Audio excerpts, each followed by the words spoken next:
Je Mélin. Mélin mène 4 jeux 1. Troisième set.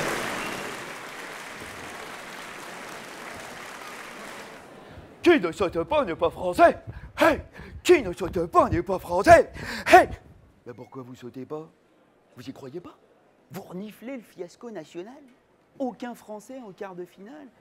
Eh ben vous avez tort. Tout ça parce que vous cernez pas l'ennemi. Ennemi numéro 1, Kei Nishikori, alias Tsuchikori, 7e mondial, qui se qualifie pour la 5e fois d'affilée en 8e de finale de l'Open d'Australie. Attention, il fait peur le Nippon. Enfin le Nippon, ou alors l'empereur de la diagonale revers, le samouraï du déplacement latéral, le Lucky Luke de la prise de balle précoce. T'as l'impression qu'il dégaine sa raquette plus vite que son ombre. Et en plus, dans les tête-à-tête face à Tsongix, il mène 4 victoires en 6 duels. Ouais, mais Tsuchikori déteste jouer notre Gaulois.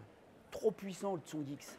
15 kilos de muscles en plus dans chaque frappe de balle. À force de se prendre des nions, le Tsuchikori, ça lui obscurcit la lucidité. Souvenez-vous, Roland Garros l'an dernier, il avait fait n'importe quoi le Nippon pendant 2 sets. Et en plus, il est super fragile physiquement. Il se blesse tout le temps. Au tour précédent, c'était le poignet qui commençait à le faire souffrir. Tsongix le bat en 5-7.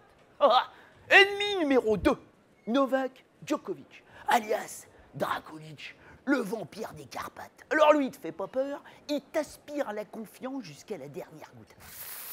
Hein, c'est le serial player du moment. À côté de lui, Hannibal Lecter, c'est Garcimore. Hein. Faut bien quand même vous rendre compte que depuis un an, à chaque fois qu'il joue un tournoi, il est en finale. 16 tournois, 16 finales, 11 titres. C'est bien simple, il y a que 3 joueurs qui l'ont battu depuis un an. Il y a Federer, un peu plusieurs fois, il y a Wawrinka et puis il y a Murray. Bon, hein. Et Gilou, qui va se le défier, ou Drakulic, essaye de se rassurer la glotte en disant que tout le vestiaire en a marre, et contre le Drakulic, faut que ça cesse.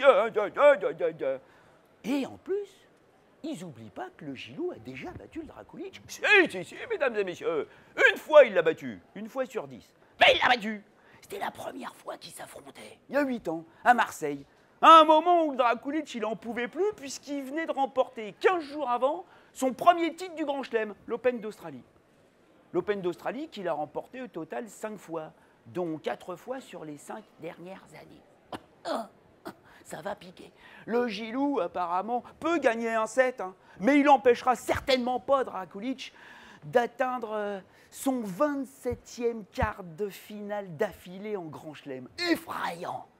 Ennemi numéro 3, Andrei Kuznetsov, alias la surprise russe, 74e mondial, qui va jouer lui son premier 8e de finale en Grand Chelem contre le Montfisien. Reprise.